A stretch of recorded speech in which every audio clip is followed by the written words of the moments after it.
Okay, we are here, slightly angled this month. I don't know, I just decided to try something different, I guess.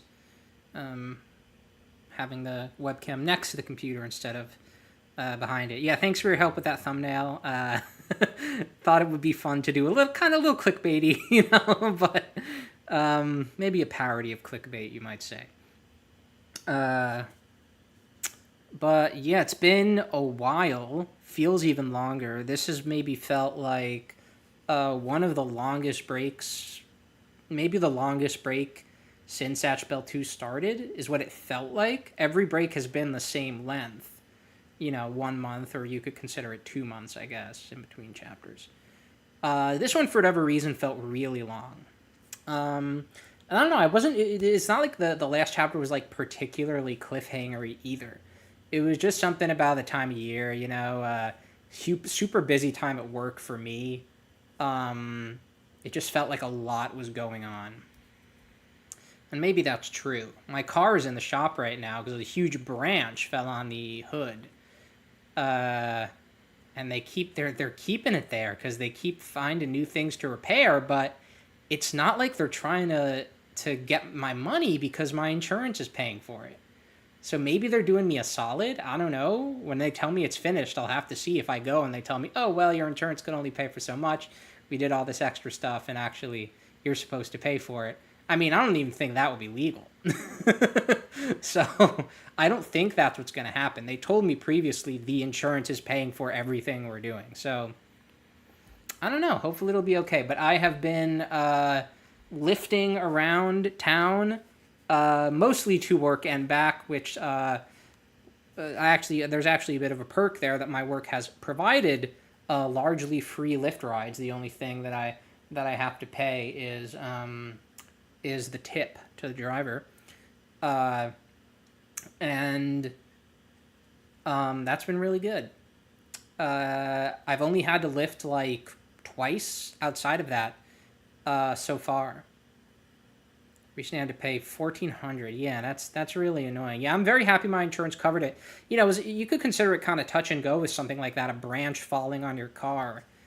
I think, the insurance isn't going to let me in on exactly what their thought process was, but while I was on the call with the adjuster, he mentioned, like, yeah, we didn't see any winds or inclement weather around the time when the branch would have fallen, which I think to them is kind of bad for them, good for me, because I think there's a difference between like what they might term an act of God, which would be like nature, weather, where they could have put the blame on me, right? Like there was a storm going on, you could have gotten up at the middle of the night and moved your car, that would like be their logic. So it's really your fault. But they couldn't say that because there was no weather or anything like that. So they I think they had to cover it because of that. But yeah, I don't know. What else has been going on? A lot of movies coming out, some of which I am missing because of this thing happening with my car. So I'm gonna have some catch up to do once I get the car back. I gotta see. I gotta see Frankenstein, but that's on Netflix. That's not in theaters. I kind of want to see Keeper, the new Osgood Perkins. I want to see the new Predator, which I've been catching up on some of the movies from that franchise. And I know there's a one or two others that I want to see as well. I do want to mention before we start the read through how good TV is right now. In terms of like media in my life, I've been consuming quite a lot of stuff lately, but TV is really in a special place right now where you have the three shows I'm watching. It, Welcome to Derry, spin-off of, the It movies and the Stephen King book, which I love deeply. You have Pluribus, the new show from Vince Gilligan, who did Breaking Bad. And then you have The Chair Company, which is a weird kind of, I don't know if I would say dark comedy, but it's alternative comedy show about a guy who discovers a conspiracy about a chair company, and how it kind of slowly seems to ruin his life. And these together, I mean, it's like I was trying to think how to describe it, and it's like how I drink lemonade with a little bit of orange juice in it.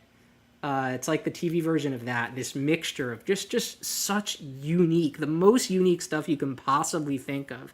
It is a very unique horror series. You know, those Andy Muschietti, the director of those movies, who's working heavily on the show, brings like a very weird kind of comedic tone to a lot of the horror in that.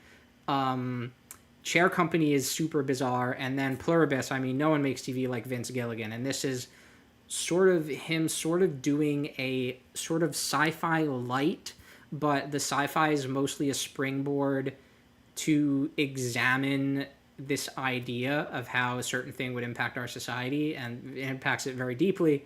But they tried very hard not to reveal what's going on in the promotion, so I won't do that for me.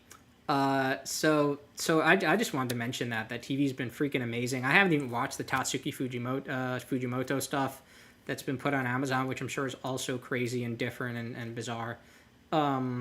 So good stuff going on right now. But I think we can get started with chapter 35, where we left off 2 months ago. With the help of Jono's spell that created the option clone of Zatch, they were able to beat this old man, whose name I think we only learned in this chapter. And he seems pretty well beaten. His core seems to have cracked. And we see at the start of the chapter that he's been knocked back into the water a little bit. Jill, we won, right? Our powers were actually useful this time, weren't they? Yep. Thanks to that, Ellie-B-chan and her friend are A-okay now. Guess that kind of remains to be seen. Oh, playing the role of the old man this time will be Ponygon, for a reason that you will see later on in the chapter. You'll see why. Damn.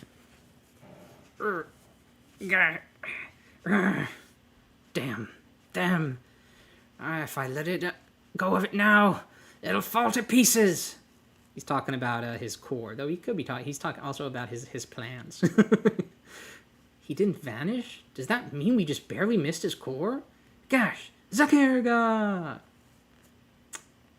Oh, you got some tuna fish for Ponygon. Yeah, that's referencing Debbie Derryberry's TikTok, where she has the Zatch puppet that goes with this Ponygon puppet, which I need to keep an eye out to see if any of those Zatch puppets come up on eBay, because I would definitely like one. Igano Beraido, Oro no Ma Bidyun. So once again, this is sort of combining in a mysterious, unknown kind of way the Beraido spells, which you've seen him using, and his own sort of weird Bidyun weapons, which come out of these like dark portals. Creates this shield that blocks these Icariga. He can still cast spells after all that? Yeah! So his shield has a crazy, ugly face on it. It looks like one of those blue orbs from Doom that give you full health. With the faces on them. And I imagine it's letting out this, like, you know, echoey kind of like hell, like tortured soul kind of scream, you know what I mean? But still, it doesn't seem like he'll be able to move again. It looks like he might be stuck in that position. Zamoose! A little late there. Zamoose is still there. He got kind of blinded by the sand smoke screen. Gosh, let's head back. Who knew? I think his head is glowing, cracking. I don't know what's going on with it. There's energy coming out of it. Shield comes down right in front of them. Whoa! The spell. He can control it with his mind? Jill knows. Switch! She's sort of, I don't know if she's touching something, she's activating something on her glasses, or if she's kind of just holding them. Or maybe she's putting them back. Yeah, she's putting them back on. She had them off for a little bit. So the option suddenly starts moving on its own past the shield. Gosh, are you the one moving it? No, it wasn't me that time. Then Jill knows must have switched it over to put herself in control. The moose is on the move. She's made it so she can use option however she wants now. Player! So this is her taking control of option. It's like option ability number 2.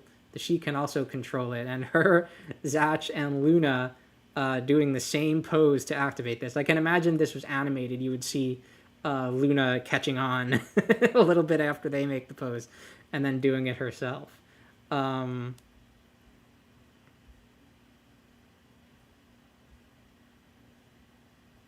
you think he kicked the spell? I'm not really sure what's happening there. It looks like the shield is kind of moving. But I'm not sure if it's moving independent of them, maybe trying to block them off. Oh, no, he does kick it next. Yeah, that's funny. Yeah, he does just kick it away in the next panel. Luna, you should be able to cast the king's spells now. Really? She's right. Gash's spell appeared in our book. Grrr. Yeah, he's right in our faces. Zatch makes the same surprise pose. We need the shield spell. I think it was called... wait a sec. I have to pose a certain way before I use it, right?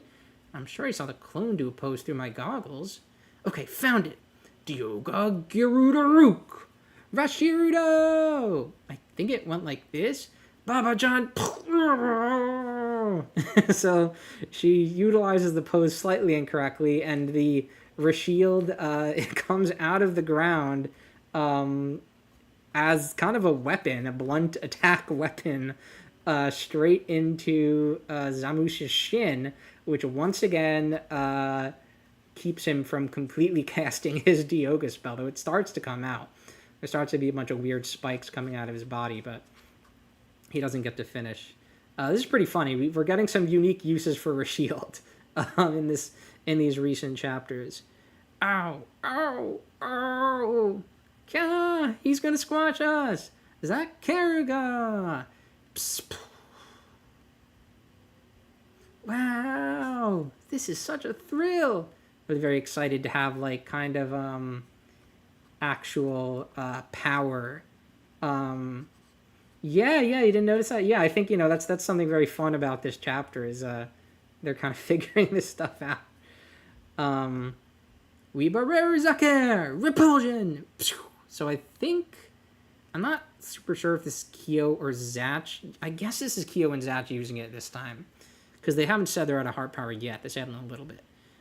So they use the new spell with the repulsion function of the 4 white sides facing each other to just kind of create, this repulsive force that they push at the shield, spins it away. They show back up in front of the clone. Zamus is bouncing back on his hurt shin. Luna, are you still good on hard energy? Yes, I've got plenty left in the tank. This might be the last chance we get to use Weebarera to its full potential. Luna, we'll need you to cast Zakaru and Zakariga in sequence. Once you do, our Weebarera... I'm trying to get there. Will control their energy and take care of the rest. Gada Tarikashida! So this is a weird spell. Creates these sort of like many-jointed arms that... 4 of them that come out of Zamus with their own little mouths and horns. What do we do about that? Jill knows. Make it so option faces in the direction I point in. Sure. Whew. So, he's pointing in a couple different places. Maybe one for Zatch and one for the option or something. I don't know. Now, cast Saker! Saker! They cast it out the spell. And, pretty much... I think this might sort of be Kyo targeting the Zakir at a specific point where all of these arms kind of converge in order to attack them all at once. This isn't narrated, so we can't really see that for sure, but that seems to be kind of what's going on. So they're kind of able to dodge the move because of that. Gosh, we're going to use Repulsion to send the enemy flying. Repulsion! Once again, just kind of using that propulsive force, which is not, when they use Repulsion, it's not damaging the enemy as far as we can see. It pushes things back, and they're doing that to Zamush. So he's trying to send these spiky thingies out again. Gravity! So this is, I think, a new function when all 4 of the black sides... I forget if we've seen this one before, when all 4 of the black sides are facing each other. Now aim for that black sphere and fire off as a Zakariga at full power. Don't hold anything back. Put all of your hard energy into it. Zakariga! Luna casting it again at the black sphere. Ah! The Zakariga blast can be prolonged for an extended period of time depending on how much hard energy is poured into the spell. I'm sure we've seen this before. It's kind of funny how we're being told, like, it's seeing it for the first time for such a basic spell. And now that power will be absorbed by Weeburaru's gravitational pull. So it's just kind of going into the black sphere now as Zamus lands back in the ocean. By compressing the Zakaraga's mass into a single point, it can be supercharged and sharpened like a dagger. If we take that stored up energy and fling it away with repulsive force. So now the discs turn around for repulsion. There was been some confusion on the server lately about how this spell works. It's pretty clear. It's kind of like magnetism. We've actually learned from the most recent volume cover that the light side is orange, the dark side is purple, which makes sense, right? Purple, gravity, Brago. The light side is repulsion, and when you put two of those together, it creates a repulsive force in between the two discs. I think just one of the discs would probably not do anything on its own. You need two or more.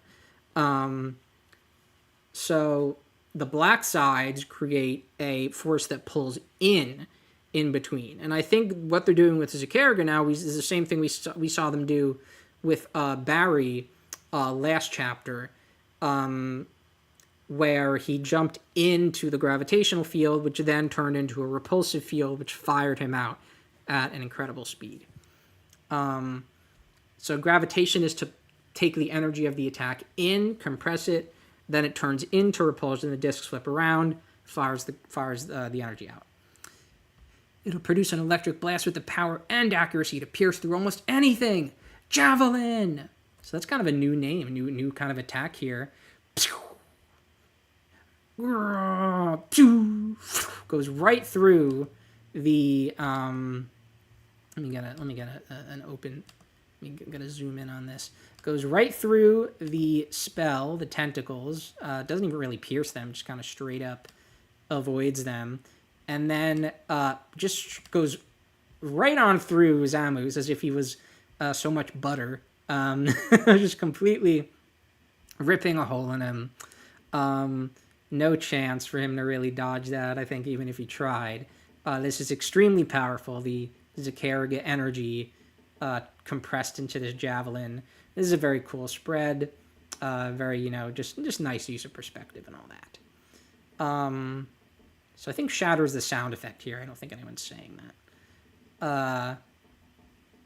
So yeah, and that Zakaraga bullet just kind of keeps on going. This reminds me a little bit like a weaker version of the second dragon spell that they used briefly in the original series.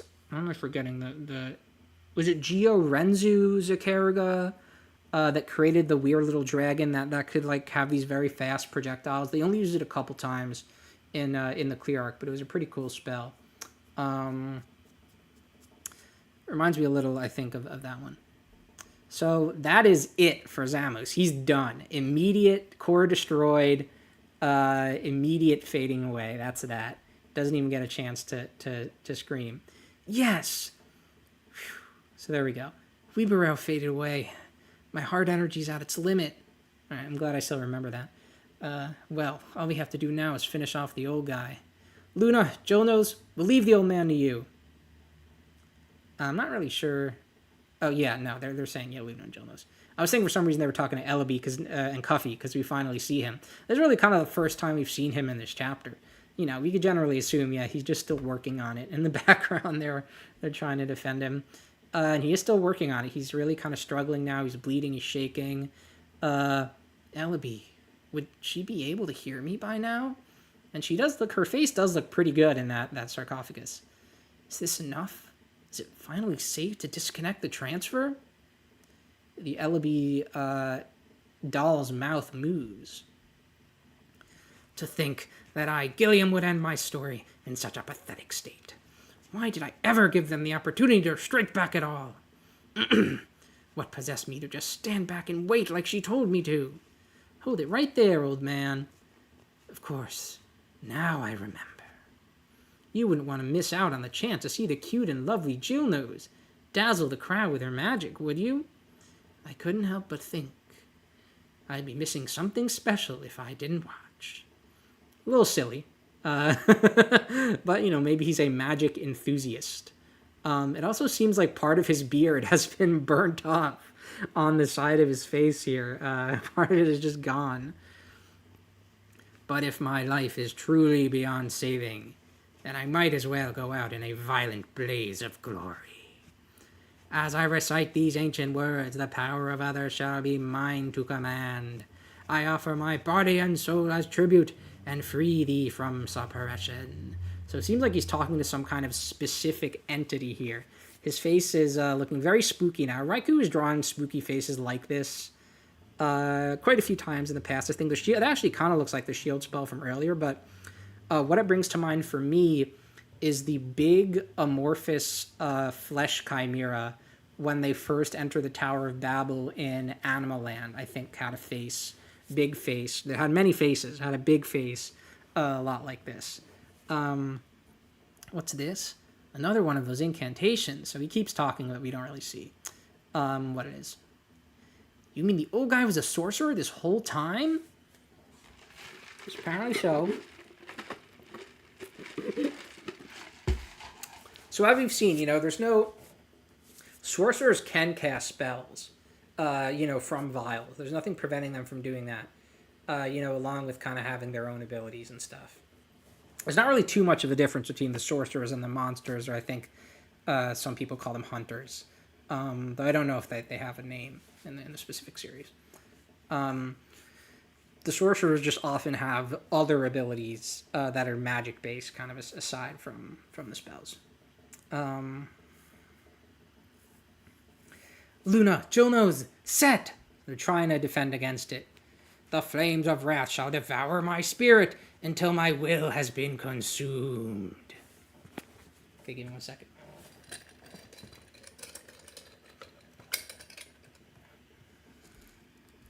Let our powers unite! Oh my god, he's transformed. Oh my god. Hold on. I gotta show that.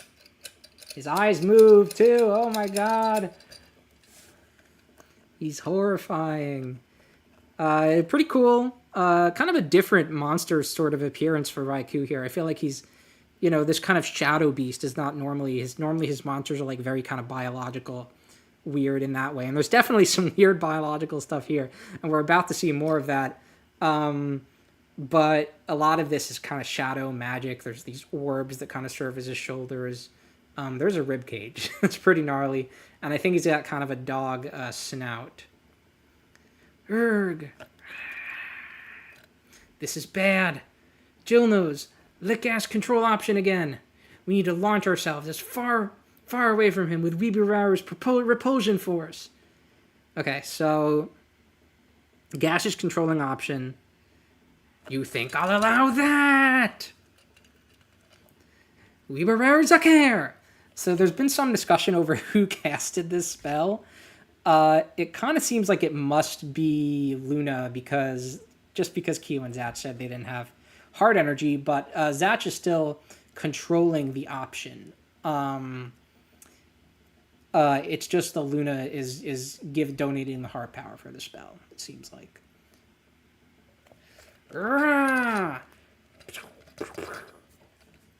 Immediately breaks the discs as soon as they appear. He crushed them in an instant? Gash in front! Everyone else get back! He's drawing some kind of energy into himself.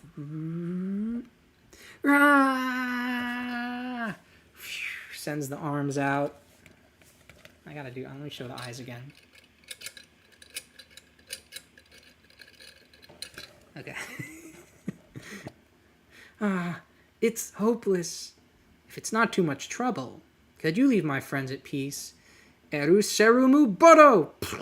Big shield coming in to defend against this attack. Being cast, of course, by Ellaby, who is now up and moving. The spell sort of goes over the shield, but our heroes are defended pretty well. Ellaby? Bum bum. Ellaby's here, making a cool kind of symbol for defending. Zatch and the clone are both equally surprised. Yeah, this is a Boglin. I think these have been around for a long time, maybe since the 90s even. But they still make them, and they're just these neat little puppets you can attach or disattach the tail. And I don't know, I like the way they look. They're weirdly kind of cute. So I thought I'd get one. I thought it would be fun to have a second puppet here. Uh, you're, you're back, Ellaby. Try as you might, it's futile. My power is already running amok, and it cannot be quelled. She knows the shield. No, this is him talking. She knows this shield won't contain me for much longer. This child must be planning to sacrifice herself. Fuxia! So that's Ellaby just using some basic energy to push the good guys back. I think, Fu is like a common sort of, maybe a wind onomatopoeia or something like that, or, in Japanese. So I think this is a very sort of basic use of energy here. Stay back. Don't worry. I'll put a stop to this. I'm here for you, and I always will be. You dummy. Just sort of a nice expression of, how much he cares about her and saying that he's not going anywhere, even if she is, planning to sacrifice herself. Ring fixation! So this is the part of this chapter that generated a lot of discussion on the server and probably from pretty much everybody. Ellaby summons this really bizarre sort of thing, construction in front of Gilliam. I forget where I don't remember. Do we hear his name at the end of the chapter, or I don't know if he said it by now, but that's his name. His name is Gilliam.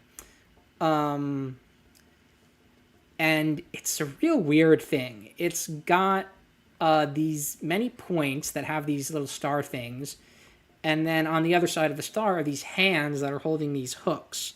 And then in between the hands are these other little spouts or holes that something's going to come out of. This is real weird already.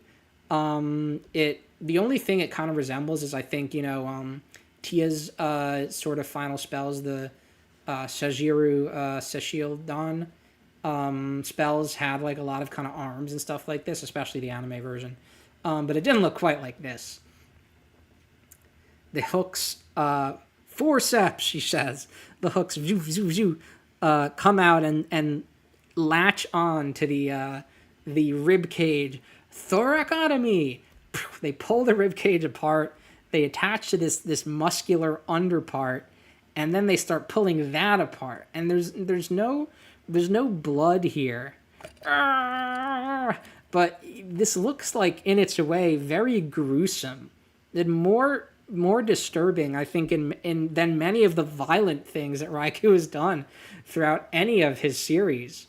Something that immediately came to mind for me was Hellraiser, which I've said a lot of times that I think Raikou is a fan of, because I think Zaruchim from the Fado arc is clearly supposed to look like a Cenobite. He's supposed to kind of look like Pinhead from the Hellraiser movies. But Raikou has not really done anything like super Hellraiser-y since then, until this. Hellraiser, if you've seen those movies, the Cenobites, they summon chains a lot. And the chains often have hooks on them that will pull people apart and pull their skin off and stuff. A thoracotomy, what that actually is it is just a term for when they're making a huge cut in your abdomen, usually on your side. Of course, I looked this up. I didn't know this before. I'm not a medical student. To access your heart or your lungs. So stuff that's pretty deep in there. They're making just a big incision in there. So that's what that is. Zeshpo Gamer says, I think Raikou said something about loving Silent Hill recently. So is there anything like this in Silent Hill? I don't play Silent Hill, not that I know of. I'm going to go with the Hellraiser thing. This especially, I'll say, reminds me of the end of the newest Hellraiser movie, which is pretty old by now. It's 4 or 5 years old.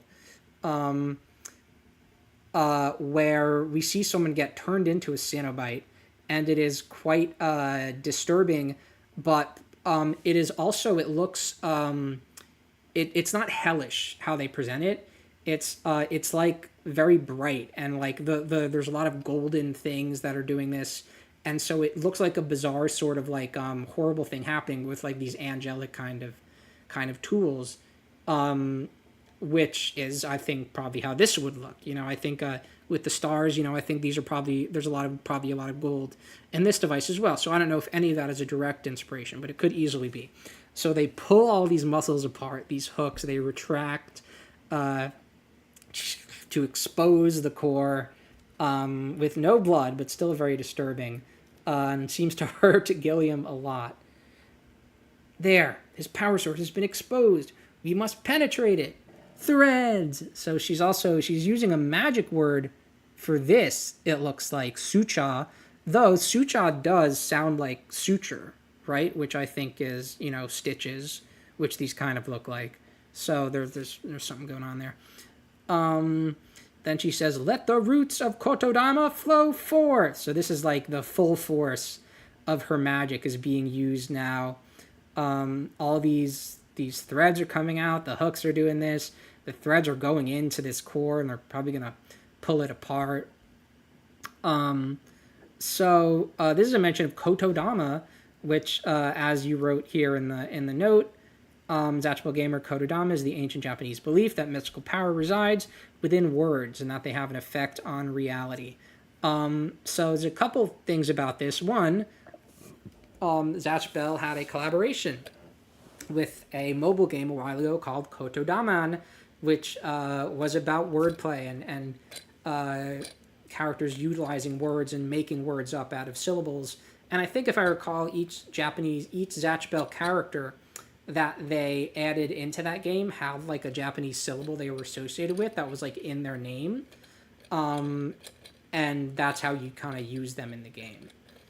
And I believe you played that for a while after Zatch Bell Gamer. I remember you were posting about it because they did other collabs and stuff. But from this statement, let's read her next line too. As I chant these words, the Kotodama shall mold them into reality. I speak to the very essence of this power and guide it back to its original form. So I think she's both describing what she is doing to her own power, and then in the last part of the sentence, what she is about to do to Gilliam's power.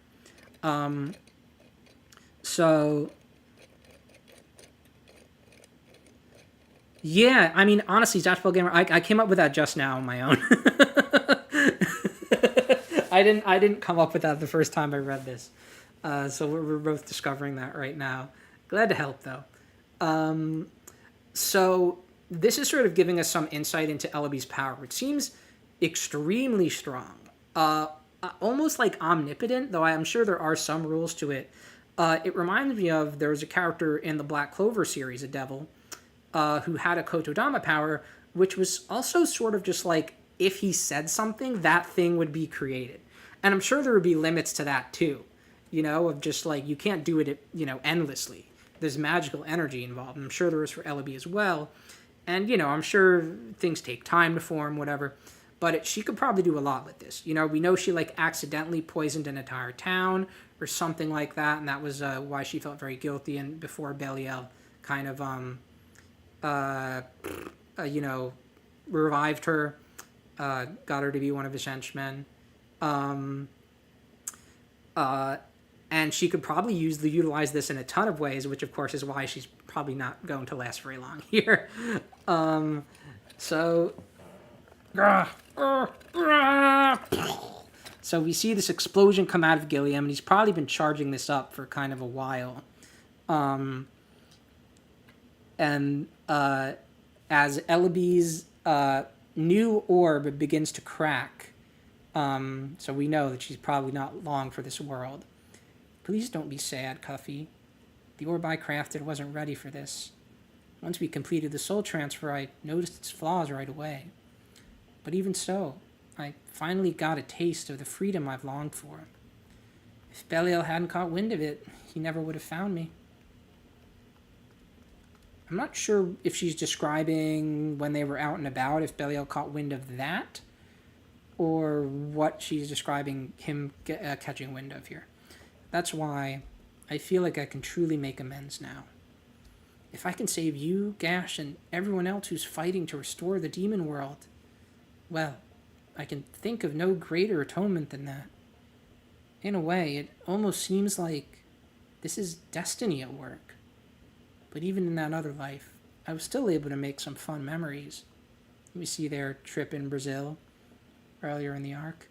Cuffy, those sunglasses I had, the ones tucked away in my other body skirt pocket, I didn't get them for myself, you know. So we might see Cuffy with some cool sunglasses soon.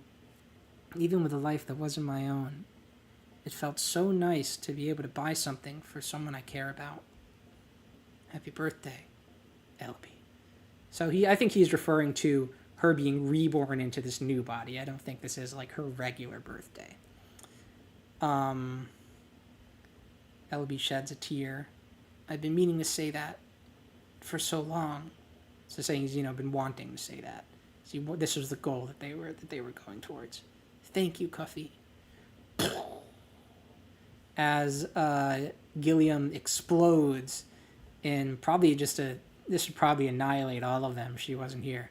Reverse! And you can see the explosion, I think the energy of the explosion starting to move, sort of turning into these like rods or something, move back to its origin. So that, I think, is what she was describing earlier when she was saying, I speak to the very essence of this power and guide it back to its original form. I think she's speaking to that power. And that is where we end the chapter. Probably Ellaby's final move to turn Gilliam's attack back on him and probably beat him, probably kill him. That will probably kill him. And I think this will probably kill her as well. Quite a sad sacrifice. So that's where we end chapter 35. Pretty satisfying end to this arc, I will say. It's an arc that I wasn't really feeling, but once again, it's nice to have stakes, right? And this could very well be, I mean, she's maybe gonna die, right? Which is pretty rare for the series. Got some Chick-fil-A earlier. I had to walk there because I had to walk to a pharmacy to get some meds, and from there I was like, well, Chick-fil-A's close by. Anyway, so yeah, I think it's good, that all this emotion drama that they've tried to build, which hasn't really fully engaged me, has led up to something significant, which is Ellaby passing on her will to Cuffy, and hopefully Cuffy maybe just remaining here. How we've had it before is the villains who are kind of less villainous and maybe a little closer to turning, they still have to go back to Belial after the arc where they show up. We haven't seen any of them reappear yet in any big way, but hopefully Cuffy, especially since he can kind of, I think, block Belial's tracking, maybe he'll just be able to stay with us from here on out. And I don't think his magic is super useful in an attack sense, but I think he will be an interesting team member to have. But yeah, it seems like Ellaby, unfortunately, try as they might, her orb was not good enough to withstand either just generally being alive or maybe her just using her power so much to help the game. So we'll have to see that play out next chapter. I don't think there's too much else left to talk about. We got the old guy's name this chapter, Gilliam. On this Manga Park site, I don't have your name explanation page. I was personally wondering if Gilliam might be named after Terry Gilliam, who was a popular director, seemingly pretty popular in Japan. They definitely know who he is there. And pretty popular worldwide. But I don't really know. Terry Gilliam's an old guy, if that's important. But that name could come from anywhere. There's probably other uses of that name.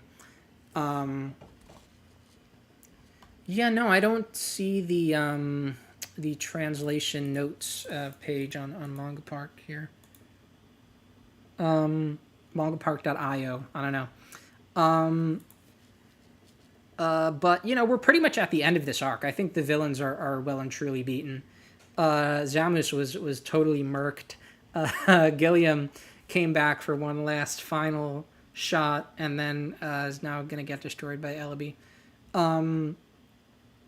So, we'll have to see what happens next. I think, Cuffy could also potentially reveal some good stuff about Belial and his team and stuff. So I'm excited for that possibility. And yeah, overall, I wasn't really kind of feeling this arc. I just what it is giving us that is interesting is still not that great compared to the previous arcs, which gave us past characters, which gave us just weird, unique, plans and things. Here we got like a pretty good fight scene, and that was cool. But beyond that, and just the amount of drama that was mined from Cuffy and Elby that I did kind of like, there's not too much there for me in this arc. But I think in the grand scheme of the series, I don't think I'm gonna mind that this exists. Especially if Cuffy can go on to do some cool stuff. And I think we also saw an interesting potential increase in the villain's own abilities with these sort of magical tools that they can use, these magical like devices that the witch created. So hopefully we'll continue to see those. We'll have the villains growing in power along with the heroes. And of course, Option is cool. I do like Option. I look forward more to seeing it used with other characters than Zatch, but I do like Option. I do like Bibarara Zakaraga. There's definitely a lot to like here. So, yeah, I don't. Yeah, I just looked it up on Manga Park because I know that was a site that was recently discussed, and it's one that easy name to remember. So it was just the first one that I looked at. But yeah, it doesn't surprise me that this maybe wasn't one of your uploads. So you have another upload of it that you got. So I don't know why this didn't show up on the page then. You know what I mean? Is Zatch Bell 2 updated considered a separate manga? I guess it is, yeah. So it's a separate page for the series. I guess I'll just keep that in mind if I use this site again, which I think I will, because this site is easy to work with, easy to kind of zoom in and out on, and just the name is easy to remember. So yeah, similar to the last few chapters of this arc, outside of the actual read-through, there's not too much to talk about. We've been going for a good 45 minutes on this.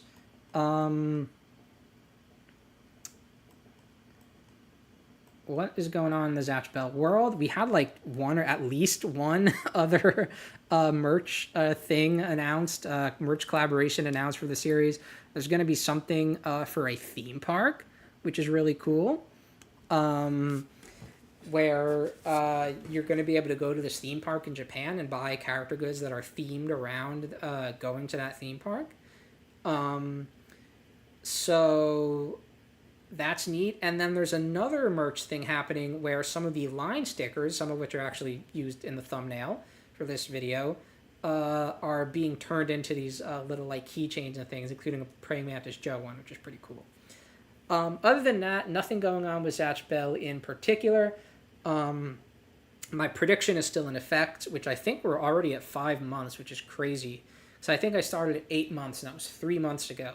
So that would mean within 5 months, we will get either a English translation or an anime announced, not released, just announced. And I'm still holding to that, though once again, nothing is going to happen if this prediction is wrong. I will just be wrong. But I'm still holding to that. So I think that's probably it for this month. Don't have too much to talk about afterwards. I don't know. Yeah, don't need to belabor anything. Thanks for being here as always, Ashbel Gamer. Thanks for you and everyone else's work on translating the chapter. And just, looking forward to next month's. The chapters after the sort of end of the fight in any arc are always super interesting. This arc, in the end, did feel fairly quick. But I'm really looking forward to what's next. This maybe was one of the first fights in the series that could be truly said to be a team fight. Because we had the team fight with Barry, but Barry didn't have any spells. So it's sort of a different thing there, you know? And Ponygon didn't really help too much either. The Volume 6 cover, I mean, yeah, I mentioned that we got a coloration for the new spell on it, which is cool. I think it's interesting to use Zatch and Kyo again for a cover, but I like that Raikou doesn't feel restrained by like a rule of, oh, it has to be a different pair or different, characters for each cover. So he wanted to show off the new spell. He did. Every character is going to get their cover. Ponygon's going to get his cover with some crazy spell in the background that we're not going to see for another 10 volumes. I do find it funny how Volume 6, we have a spell that we've now seen quite a bit. Volume 1 has a spell, or whatever it is, that we still have not seen. We've seen some evidence of it, kind of coming into being. But who knows when we're actually going to see that kind of baby dragon, that kind-looking dragon, come up. So yeah, I think it's cool to use Zatch and Kyo again. I think the volume covers are always really impressive, and I'm looking forward to whoever's going to be in the cafe for this chapter, which I think could be... I mean, I don't remember who was in the last one. Do we have characters from this arc in the last cafe? Because I don't really remember at this point. I know he's always using like really recent characters now for the cafe chapters.